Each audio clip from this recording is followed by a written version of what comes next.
இந்த கொஞ்ச காலம் எப்படி இருக்கும்? ஒரு 3 காரியத்தை மட்டும் நான் சொல்லி. 1, ஏசாயா 29:17 சொல்லப்பட்டிருக்கிறது, இன்னும் கொஞ்ச காலத்தில் அல்லவோ லீபனோன் செழிப்பான வயல்வெளியாக. கொஞ்ச காலத்தில் அது மாறும். அப்ப அதுக்கு முன்னாடி எப்படி இருக்கும்? அப்படி 32:15 வாசிங்க. உன்னதத்திலிருந்து நம்மேல் ஆவி ஊற்றப்படும் மட்டும் அப்படியே இருக்கும். கொஞ்ச காலம் எப்படி இருப்போம் தெரியுமா? அப்படியே தான் இருப்போம், ஒரு மாற்றம் இருக்காது. ஆமென். இந்த காத்திருப்பு காலத்துல எப்படி இருப்போம் தெரியுமா? நீ அப்படியே தான் இருக்கிறியா? ஆமென். இந்த வார்த்தையை எழுதும் போது கொஞ்சம் அப்படியே தியானிச்சிட்டு இருக்கும் போது ஆவியானவர் ஒரு வார்த்தை அப்படியே எழுத வைப்பார். பாரு, அந்த கொஞ்ச காலத்துல நீ இருப்ப. ஆமென். இந்த காத்திருப்பு காலத்துல இந்த வார்த்தையை கவனிங்க. இந்த காத்திருப்பு காலத்துல உயிரோடு இருக்கிறது அதிசயம். ஆமென். இந்த காத்திருப்பு காலத்துல உனக்கு என்ன இருக்குன்னு கேட்ட சொல்லணும், நான் இருக்கிறேன். ஆமென். உனக்கு என்ன இருக்கு? நான் இருக்கிறேன். ஆபிரகாமின் சரீரம் செத்த நிலைமை, சாராளின் கற்பம் செத்த நிலைமை, ஆனா 2 பேரும் உயிரோடு இருக்கிறாங்க. ஹல்லேலூயா. யோபு சொல்றார், எனக்கு ஜீவனை தந்ததும் அல்லாமல் உம்முடைய பராமரிப்பு எனக்கு எல்லாமே 2 மடங்கா கிடைச்சுன்னு சொல்லல, என் ஆவியை காப்பாற்றினது. என் ஆவியை காப்பாற்றினது. காத்திருப்பு காலத்துல ஏன்னா அவங்க சந்திக்கிற பிரச்சனைகள், அவங்க ஃபேஸ் பண்ற காரியங்கள் எல்லாம், ஆமென், காத்திருப்பு காலத்துல உயிரோடு இருக்கிறதே அதிசயம். கர்த்தர் அதிசயமா வச்சிருக்கிறார். இந்த பகல் வேளையில சொல்றவங்க மாத்திரம் ஆமென் சொல்லுங்க பார்க்கலாம். ஹல்லேலூயா. அதிசயம் என்ன? அதிசயம் இன்னைக்கு நான் உயிரோடு இருக்கிறேன்ல. ஆமென். நேத்து கேட்ட வார்த்தைக்கு, போன வாரம் கேட்ட வார்த்தைக்கு இந்த நாளை எப்படி காண்பேன்னு நினைச்சேன். ஆமென். நீ வார்த்தையை பிடிச்சு காத்திருக்கிற, எப்படி இருக்க? அப்படியே இருக்கிற. அதுக்கு மேல சொல்றதுக்கு ஒண்ணுமே இல்ல. நம்ம இருக்கிறது தான் சாட்சி. ஆமென்.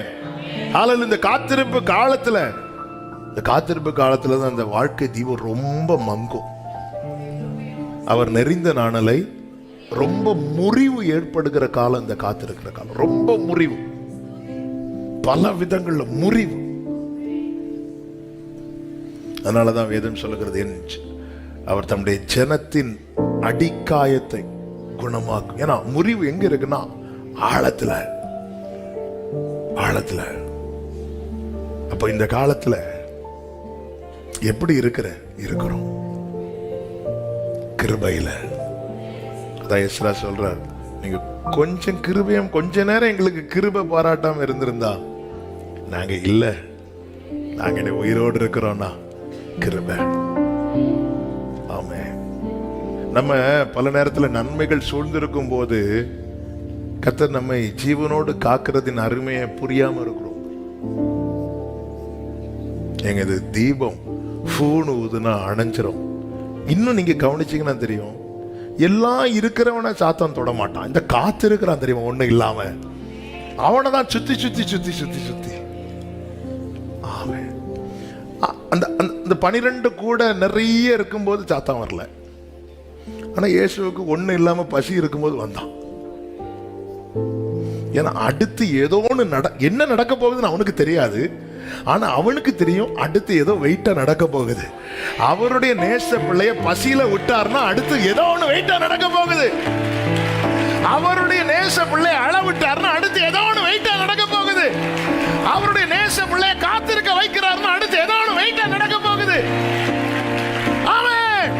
நல்ல கைகளை தட்டி ஷாலா பாக்காரா ஷேமா மாக்காரோ ரிபாபாலா சேகரா. அவருடைய நேச பிள்ளை என் வாழ்க்கையில் ஒரு கடினமான பகுதி அனுமதித்தா அடுத்து வெயிட்டா ஒண்ணு நடக்க போகுதுன்னு தாரி.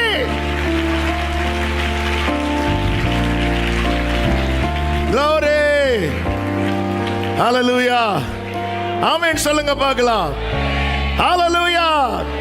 அதனாலதான் அப்போ நிறைந்திருந்த இடத்துல வரல. ஏன்னா அவனுக்கு தெரியும் நேச பிள்ளை இல்ல, பசிக்க விட்டு இருக்கிறாரு. போயிட்டு அடுத்து ஏதோ நடக்க போகுது. அதனால அதுக்குள்ள தள்ளி போட்டுறணும்.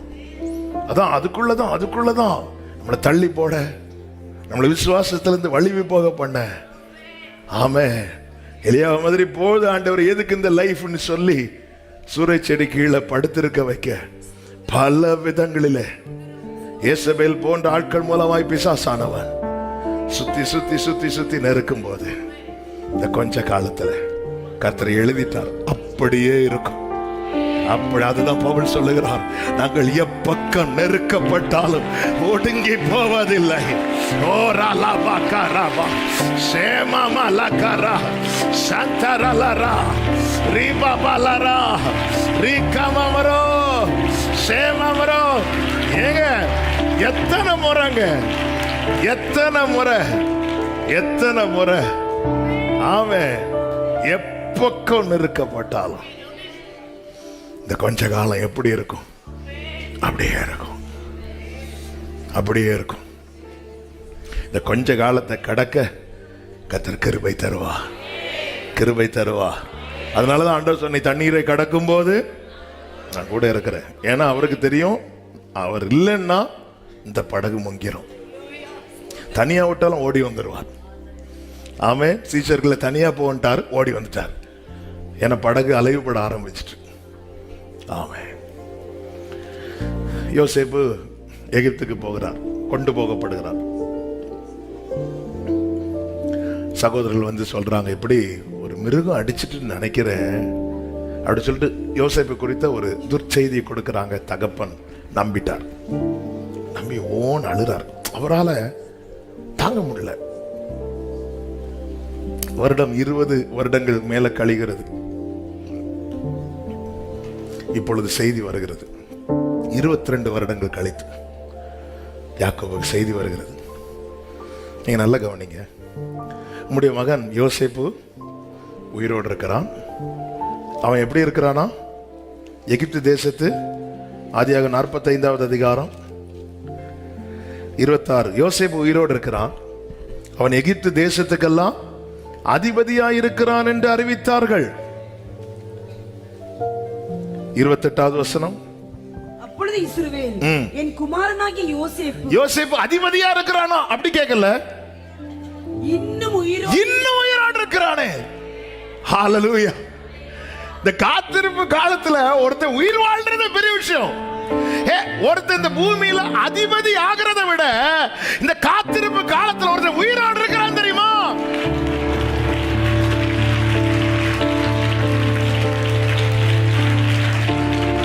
ஆமென், ஆமென் சொல்லுங்க பார்க்கலாம். அதிபதியா இருக்கிறான். இப்படிதானாங்க ஆச்சரியப்பட்டிருக்கணும். இல்ல, இன்னும் உயிரோடு இருக்கிறானா? இன்னும் ஏன் யாக்கோபு இப்படி சொல்ல காரணம் உண்டு. ஆதியாகமம் 37:11. அவன் சகோதரர் அவன் மேல் பொறாமை கொண்டார்கள். அவன் தகப்பனோ அவன் சொன்னதை, அதாவது கர்த்தர் யோசேப்புக்கு காண்பித்த தேவ திட்டத்தை, தேவ தரிசனத்தை வீட்டில் வெளிப்படுத்துகிறான். சகோதரர்கள் பொறாமை கொண்டார்கள், தகப்பனோ அதை மனதில் வைத்திருந்தான். இதே போலதான் யாக்கோபின் வாலிப நாட்களிலே கர்த்தர் வானத்தை திறந்து அவனை குறித்த திட்டத்தை சொல்லுகிறார்.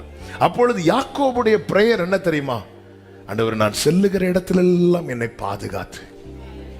கர்த்தர் அதே போல பாதுகாத்து கொண்டு வந்து நிறுத்தினார். இப்பொழுது யோசேப்பை குறித்த திட்டம் வெளிப்படுத்தப்படுகிறது. நீங்க நல்லா கவனிச்சீங்கன்னா தெரியும். இந்த யோசேப்பு 37வது அதிகாரம் அதனுடைய 2வது வசனத்தில் சொல்லப்பட்டிருக்கிறது. யோசேப்பு 17 வயதிலே தன் சகோதரருடனே ஆடுகளை மேய்த்து கொண்டிருந்தான். நல்ல கவனிங்க. அவ யோசேப்பு அவங்க கூட சேர்ந்துதான் ஆடு மேய்க்கிறவனா இருந்தான். ஆனா எப்போ தரிசனத்தை சொல்லுகிறானோ அதன் பிறகு யாக்கோபு என்ன பண்றாருன்னா அதை மனசுல வச்சுட்டு சகோதரர்கள் கூட யோசேப்பை விடல. ஏன் தெரியுமா? அவன் காக்கப்படணும். அந்த பாதையில நடந்து வருகிறவனுக்கு தான் தெரியும். அதுவரை சகோதரர்கள் எங்க போய் ஆடு மேய்க்கிறாங்களோ யோசேப்பும் கூட ஆடு மேய்ச்சிட்டு தான் இருக்கிறான். ஆனால் எப்பொழுது இந்த தரிசனம் சொல்லப்பட்டதோ அதன் பிறகு அதை மனதில் வைக்கிற யோசேப்பை கூட வச்சுட்டான். ஏன்னா யோசேப்பை பாதுகாக்கணும். ஆமென். தரிசன பாதையில் நடக்கிறவனுக்கு தான் தரிசனம் உள்ளவன் காக்கப்பட வேண்டும் என்கிற பாரம் உண்டாகும். அதனாலதான் இயேசு கிறிஸ்து ஜெபிக்க சொல்லும் போது என்ன சொல்லி கொடுக்கிற தெரியுமா? தீமை நின்று எங்களை ரட்சித்துக் கொள்ளும். ஆனால் அப்படி இருந்தும் யாக்கோபால அந்த மகனை ப்ரொடெக்ட் பண்ண முடியல. அதனால ஓன அழுறாரு. ஆனா யாக்கோபே, யோசேப்பை குறித்து தரிசனம் கொடுத்தது நீங்க கிடையாது. தரிசனம் கொடுத்தவர் பரலோகத்தில் இருக்கிறார். ஆமென். நாம நம்முடைய பிள்ளைகளை எவ்வளவு ப்ரொடெக்ட் பண்ணணும்னு நினைக்கிறோமோ முடியாது. ஆனா நம்ம பிள்ளைங்க மேல தேவ திட்டம் இருக்குமானா, நம்ம பிள்ளைங்க மேல தேவ திட்டம் இருக்குமானா, ஷாலகா பாகாரா சந்தானா லகாரா ரிமாமா. ஆமென். நம்முடைய பிள்ளைங்க. அதனாலதான் யோசேப்பு ஆண்டவரே, அப்ப தரிசனம் எல்லாம் பொய் ஆயிட்டா ஆண்டவரே. 2 வாட்டி, ஒரு வாட்டில 2 வாட்டி அவனுக்கு சொன்னீங்களே, அவனை குறித்து சொன்னீங்களே, பொய் ஆயிட்டா? இல்ல. இப்போ யாக்கோபுக்கு எது பெருசு தெரியுமா? அவன் உயிரோடு இருந்தாலே பெருசு. அவன் உயிரோடு இருக்கிறதே பெருசு. ஆமா, சகோதரர்கள் சொல்றாங்க அவன் அதிபதியா இருக்கிறது சகோதரர்களுக்கு பெருசு. ஆனா யாக்கோபு அவன் உயிரோடு இருக்கிறது பெருசு. ஆமே ஆமே. கர்த்தர் பிள்ளைகளுக்கு ஜீவன் சுகம் இழந்தது காக்கிறார்ல, பெருசு பெருசு பெருசு. அவன் உயிரோடு இருக்கிறானே, அது போதும் அப்படின்ட்டார். அது போதும். தரிசனம் அது நிறைவேறும். அவன் நிறைவேறும். அது நிறைவேறிதான் ஆகும். அதில் மாற்றம் இல்லை. அவர் ஒன்னை நிர்ணயித்தால் அதை யாருக்கும் மாற்ற முடியாது. அது நிறைவேறும். அப்ப அந்த காலத்துல என்ன தேவை? உயிரோடு இருக்கணும். ஆமே. கர்த்தர் காப்பார். கர்த்தர் காப்பார்.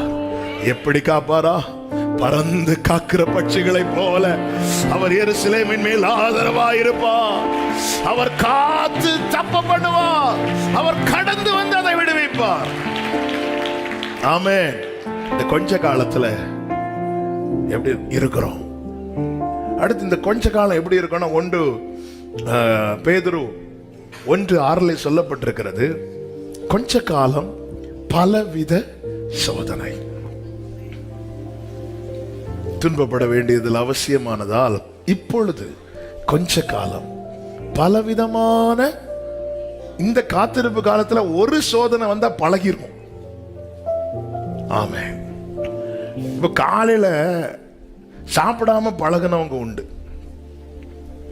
அவங்க அப்படி பழகிடுவாங்க. அவங்க மனதளவுல அட்ஜஸ்ட் பண்ணிடுவாங்க. சரி மத்தியானம் சாப்பிடலாம். திடீர்னு மத்தியானம் சாப்பிடலன்னு வந்துடும்.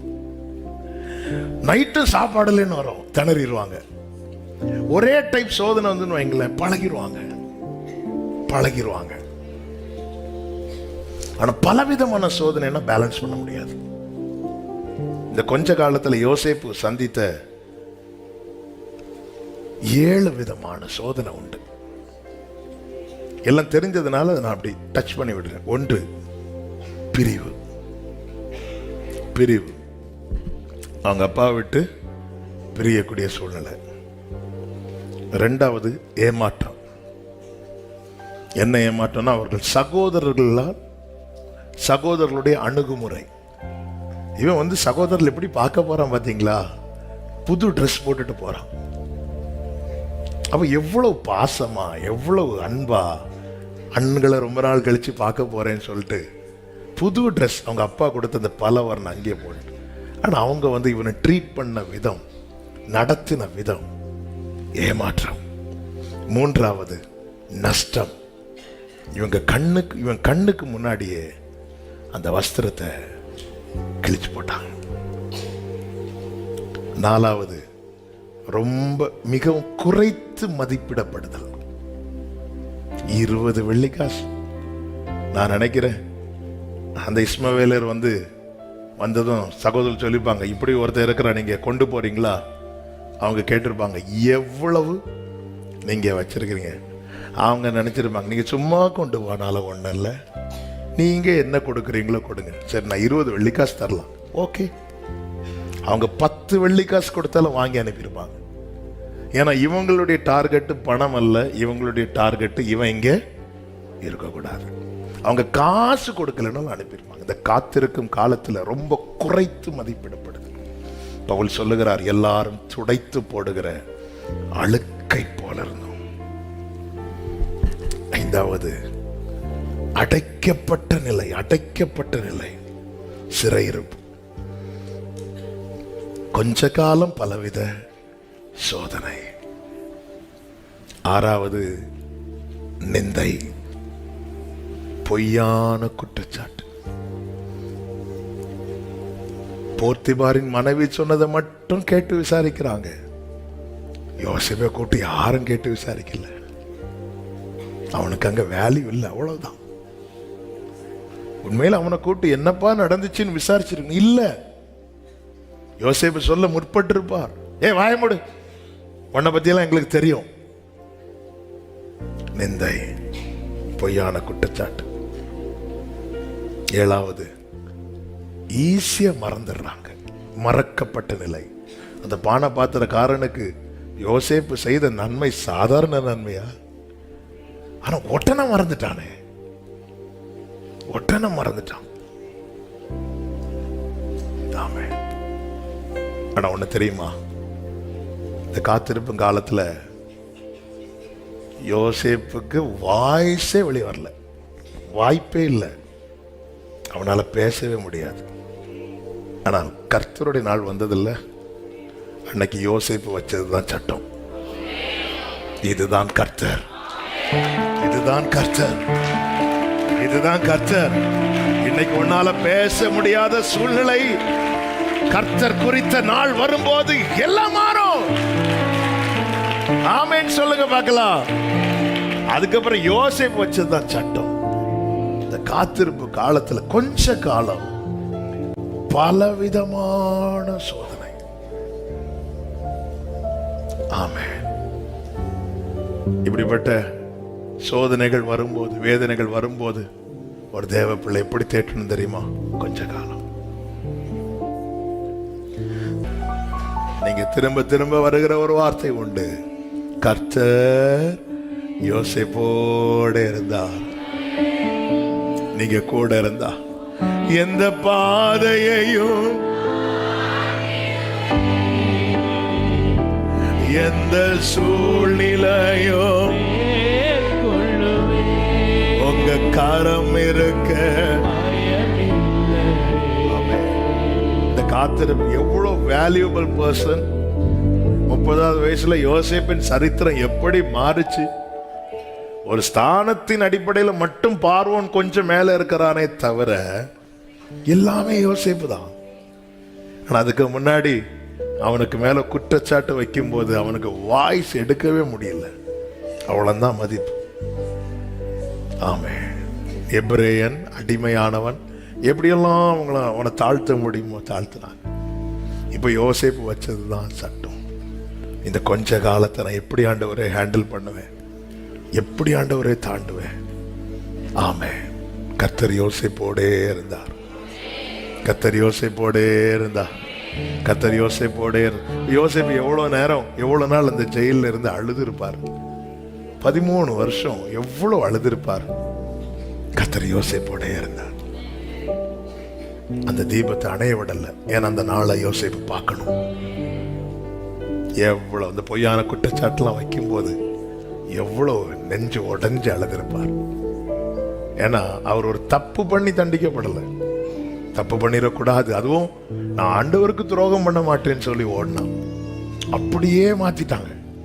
தப்பு பண்ண வந்தான்னு சொல்லி ஃபுல் கம்ப்ளைண்ட் அவன் மேல வச்சு அவன் போய் உட்கார்ந்துருது. எவ்வளவு அழுதிருப்பார், எவ்வளவு அழுதிருப்பார். அந்த கொஞ்ச காலம் பலவிதமான சோதனை. கர்த்தர் கூட இருக்கிறார். மூன்றாவதாக, இந்த கொஞ்ச காலத்துல என்ன இருக்கும்னா அந்த அழுகையின் பள்ளத்தாக்கு இருக்கும். அதை நான் இப்ப டச் பண்ணாலும் அதை யோவான் 16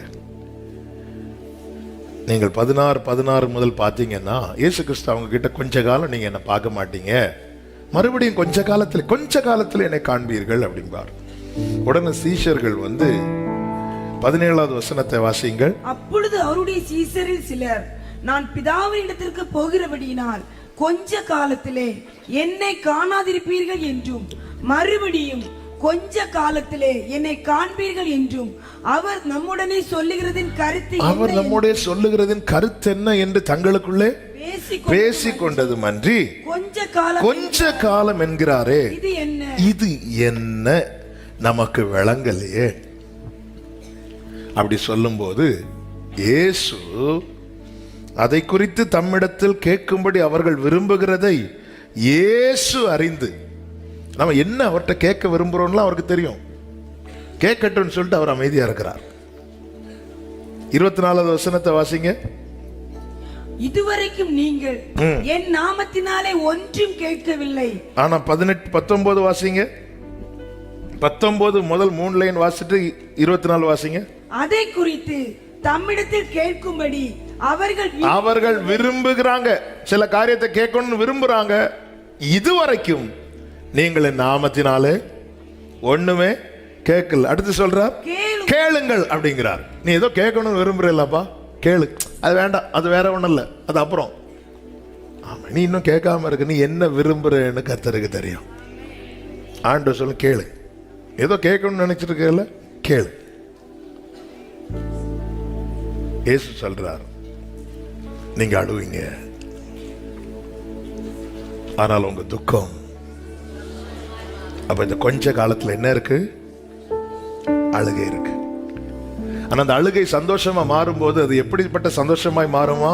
21 சொல்லப்பட்டிருக்கிறது, ஸ்திரீயானவளுக்கு பிரசவ காலம் வந்திருக்கும் போது அவள் துக்கம் அடைகிறாள். பிள்ளை பெற்றவுடனே ஒரு மனுஷன் உலகத்தில் பிறந்தான் என்கிற சந்தோஷத்தினால் அப்புறம் உபத்திரவத்தை நினையாள். 22வது வசனம், அதுபோல, அதாவது கர்ப்பவதி குழந்தையை பெற்றெடுக்கும் போது அவள் பட்ட வேதனை எப்படி மறக்கிறாளோ, அதே போல இந்த கொஞ்ச காலம் முடியும் போது உங்களுக்கு ஒரு சந்தோஷம் உண்டாகும். அந்த சந்தோஷத்துல நீங்க பட்ட வேதனை மறக்கும்படியாய். சங்கீதக்காரன் எனவேதான் எழுதுகிறான், துன்பத்தையும் வருத்தத்தையும் கண்ட நாட்களுக்கு சரியா இன்பத்தை காணும். இந்த கொஞ்ச காலத்துல யோசேப்பு கர்த்தர் உயிரோடு வைத்திருந்தார். பலவிதமான பிரச்சனைகள் கர்த்தர் பாதுகாத்தார். யோசேப்பு ரொம்ப அழுவார். 42:24 அப்புறம் போய் அழுதான் இருக்கும் ஆதியாகமம். 43:30 அறைக்குள்ள போய் அழுதான் இருக்கும். 45:1-2 அடக்கி கொள்ள கூடாமல் எல்லாரையும் வெளியே போக சொல்லி அழுவான். நல்ல கவனிங்க, அழுகைக்கு ஒரு எண்டு வச்சிருக்கிறார் ஆண்டவர். யோசேப்பு அழுதான் இருந்துச்சு.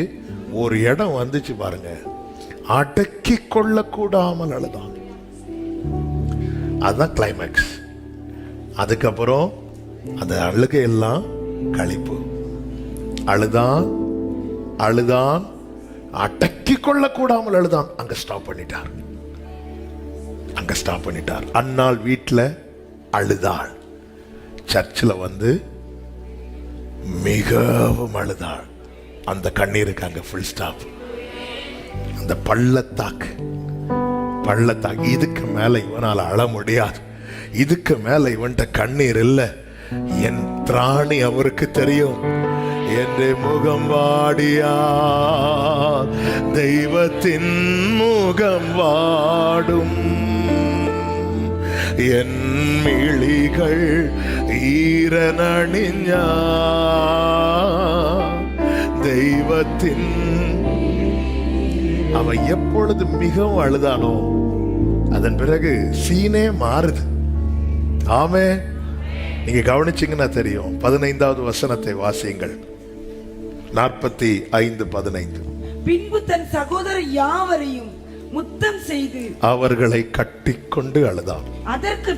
அதற்கு பின் அவன் சகோதரர்கள் அவனோட சம்பாஷி.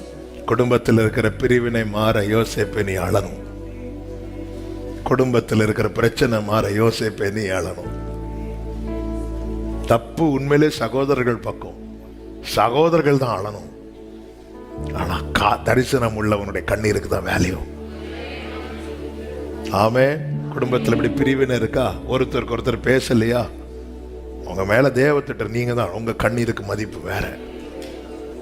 ஏன்னா காத்திருந்தவர்கள் நீங்க. ஆமே. அவன் சகோதரர் அவனோட பேசினாங்க. 22 வருஷம் ஆச்சு சகோதரர்கள் பேசி.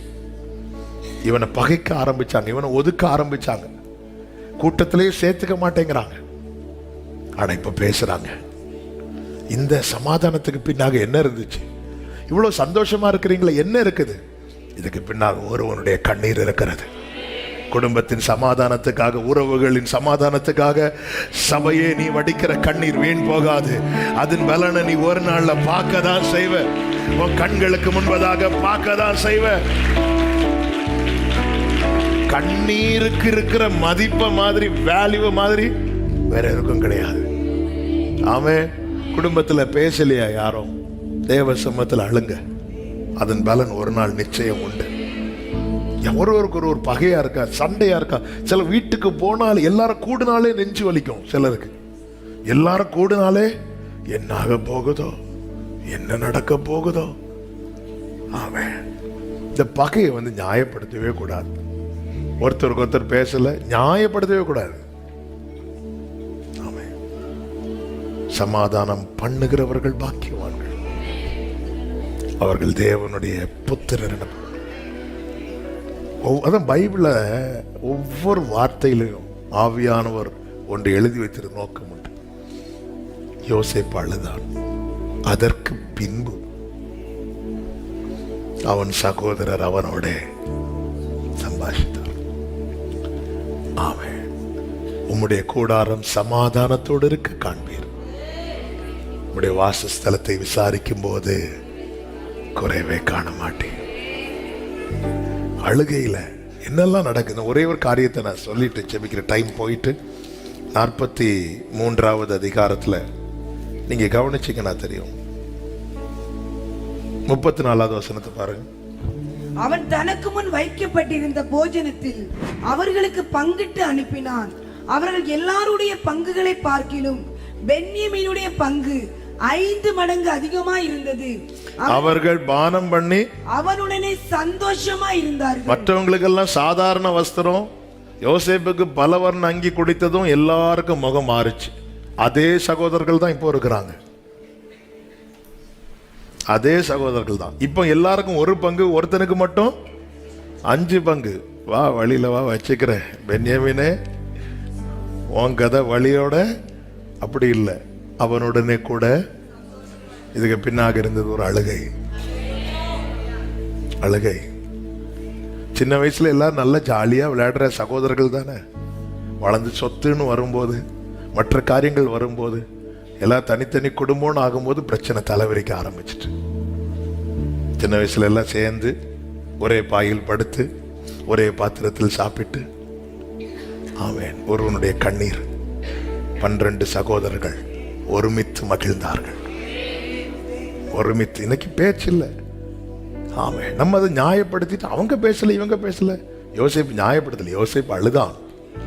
அழுதான். தரிசனம் உள்ளவன் ஓட்டத்தை சமாதானத்தோட தான் முடிக்கணும். ஆமே. கண்ணீர் இல்லாத இடத்துக்கு போனோம்னா சமாதானத்தோட தான் முடிக்கணும். செய்தி இல்லை என்றால் இது டச் பண்ணனால சொல்றேன். அவங்க என்ன தேவ சமூகத்தில் நீங்க அழுங்க, ஒரு நாள் பதில் உண்டு. அதற்கு பின்பு அவன் சகோதரர்கள் அவனோடு சம்பாஷித்தார்கள். ஆமென் சொல்லுங்க பார்க்கலாம். அப்ப இந்த கொஞ்ச காலம் முடியும். கொஞ்ச காலம் முடியும் போது சபை என்ன சொல்ல வேண்டும் தெரியுமா? தேவரீர் எழுந்தருளி சியோனுக்கு இறங்குவீர், தயவு செய்யும் காலமும் குறித்த நேரமும் வந்தது. 102:13 கர்த்தர் என்ன சொல்லுவார் தெரியுமா? ஏசாயா 63:4 என்னுடையவர்களை மீட்கும் வருஷம் வந்தது. அவரும் அங்கிருந்து சொல்லுவார், சபையும் இங்கிருந்து சொல்லும், அந்த நாள் இது கர்த்தர் உண்டு பண்ணின நாள், இதிலே களிகூர்ந்து மகிழ கடவோம். அப்ப அது வரைக்கும் ஒரு தேவ பிள்ளை செய்ய வேண்டிய 2 பிரதானமான காரியம் உண்டு. ஒன்று, எபிரேயர் 12:2 அந்த 2 காரியமும் சொல்லப்பட்டிருக்கிறது. அந்த வசனத்தை வாசிக்கலாம். தமக்கு முன் வைத்திருந்த சந்தோஷத்தின் பொருட்டு அந்த நாள் தமக்கு முன்னாக அந்த சந்தோஷம் வைக்கப்பட்டிருக்கிறது. அதை நோக்கி தான் நான் பயணித்துக் கொண்டிருக்கிறேன். அந்த பாதையில அவமானத்தை எண்ணாமல் சிலுவையை சகித்து. அப்ப 2 காரியம் செய்யணும். ஒண்ணு, எண்ணக்கூடாது, நினைக்க கூடாது. யார் என்ன பேசினா நம்ம நினைச்சு நம்முடைய பாதை முன்னாடி போக மாட்டேங்குது. ஏசவேல் பேசினதை நினைச்சா பண்ண வேண்டிய பிரயாணம் வெகு தூரமா இருந்தாலும் எலியா சுருண்டு படுத்தார். அவமானத்தை எண்ணாம நீ என்ன வேணாலும் பேசு, நாளைக்கு நான் வைக்கிறது தான் சட்டம். அதான் எனக்கு யோசிப்புடைய லைஃப். நீ என்ன வேணாலும் பேசு, நீ என்ன வேணாலும் சொல்லு, நாளைக்கு சீன் சேஞ்ச் ஆக போகுது. யோசேப்பு அவமானத்தை எண்ணி இருந்தால் அவன் அதிபதியானது முதல்ல போர்த்திபாரி மனைவியை தூக்கி இருப்பான். அவளுக்கும் ஆகாரம் கொடுக்கிறான். அவமானத்தை எண்ணல. 2 சிலுவையை சகித்தான். சகித்து யோசேப்பு வாழ்க்கையில் இந்த அனுபவத்தை பார்க்க முடியும். ஏன்னா முன்னாடி ஒரு சந்தோஷம் இருக்கு, எனக்கு முன்னாடி ஒரு சந்தோஷம் இருக்கு. அதை நான் பார்க்கணும், அதை நான் அடையணும். இந்த காத்திருப்பு காலத்துல நம்முடைய வாசனை வெளியே வரும் வரைக்கும் அவமானங்களும் நிந்தையும் உண்டு, சிலுவைகளும் உண்டு. ஆமே. எருசலேம் வீதியில ஒருத்தங்க சிலுவையை தூக்கிட்டு போறாங்கன்னா ஜனங்கள் எல்லாம் பார்ப்பாங்க. எப்படி பார்ப்பாங்க தெரியுமா? ஏன் பார்க்கறாங்க தெரியுமா? ஒன்று, இதுதான் அவருடைய கடைசி பயணம். அதே போலதான் இப்படிப்பட்ட காத்திருப்பு காலத்துல சில அவமானங்கள், சில சிலுவைகள் வாழ்க்கையில வரும்போது ஒரு தேவ பிள்ளை எப்படி பார்க்கணும் தெரியுமா? இனி நான் இதை சுமக்க மாட்டேன். இந்த சாப்டர் க்ளோஸ் ஆகும், அதுக்கப்புறம் நான் மகிழ்வேன். திருப்பியும் இதே வீதியில நான் சிலுவை எடுத்துக்கொண்டு வர கர்த்தர் விட மாட்டார். இதே வீதியில நான் அவமானத்தோடு வர கர்த்தர் விட மாட்டார். இதே இடத்துல நான் நிந்தையை சுமக்க கர்த்தர் விட மாட்டார். ஆமென். நீங்க எந்த பாதையில நிந்தையும் அவமானத்தை சகித்து கொண்டு போறீங்க? இந்த நம்பிக்கையோட போங்க. இதே இடத்துல, அதே இடத்துல கர்த்தர் இனி ராஜாவாய் தான் வருவார். சிலுவை எடுத்துக்கொண்டு இல்ல, ராஜாவாய் தான் வருவார். தமக்கு முன் வைக்கப்பட்டிருக்கிற சந்தோஷத்தின் பொருட்டு ஜெபிக்கலாமா? எல்லாரும் கண்களை மூடி வலது கரத்தை உயர்த்தி இடது கரத்தை இருதயத்தில் வச்சு, ஆண்டவரே கண்டு களிகூற பண்ணுவீரப்பா. நான் எதை காண ஆசையா இருக்கிறேன் என்று உமக்கு தெரியும். நான் எதை காண ஆசையா இருக்கிறேன் என்று உமக்கு தெரியும். நான் எதை காண ஆசையா இருக்கிறேன் என்று உமக்கு தெரியும். கண்டு களிகூற பண்ணுவேன். அதுவரைக்கும் இந்த பாதையில நிற்கவும் நடக்கவும் இதை கடக்கவும் எங்களுக்கு வேண்டிய கிருபையை தாரும், சத்துவத்தை தாரும், பலனை தாரும். ஆண்டவரே, ஆண்டவரே, இந்த கொஞ்ச காலம் பலவிதமான பாடுகள் இருந்தாலும் நீர் கூட இருந்து எப்படி யோசேப்பை அதை கடக்க பண்ணி ஆண்டவர் நீர் குறித்த அந்த நாளை காண பண்ணினீரோ, அப்படி எங்க வாழ்க்கையிலும் செய்து உம்முடைய நாமத்துக்கு மகிமையாய் நிறுத்துவீராக. ஒவ்வொருவருக்காக அப்படியே ஜெபிக்கிறேன். ஆபிரகாமிடத்திலே சொன்னீரே, வருகிற வருஷத்துல குறித்த காலத்தில் என்று, அப்படியே உம்முடைய பிள்ளைகள் வாழ்க்கையிலோ அந்த நாளை காணும்படி, அந்த நாளை காணும்படி கர்த்தர் அனுகிரகம் செய்வீராக. ஆமென், ஆமென், ஆமென். ஓ ஜீசஸ், அப்படியே செய்து, அப்படியே செய்து உடைய நாமத்துக்கு மகிமை வர பண்ணும். வல்லமை உள்ள கரங்கள் அர்ப்பணிக்கிறோம். எல்லா கன மகிமை உமக்கே செலுத்துகிறோம். இரட்சகர் இயேசு கிறிஸ்துவின் நாமத்தில் பிதாவே, ஆமென். சேர்ந்து சத்தமாய் சொல்லுவோம். என் ஆத்துமாவே கர்த்தரை ஸ்தோத்திரி, முழு உளமே அவருடைய பரிசுத்த நாமத்தை ஸ்தோத்திரி. என் ஆத்துமாவே கர்த்தரை ஸ்தோத்திரி. கர்த்தர் செய்த சகல உபகாரங்களை மறவாதே. ஆமென். ஹalleluya. God bless you. கர்த்தர் உங்களை ஆசீர்வதிப்பாராக. ஆமென்.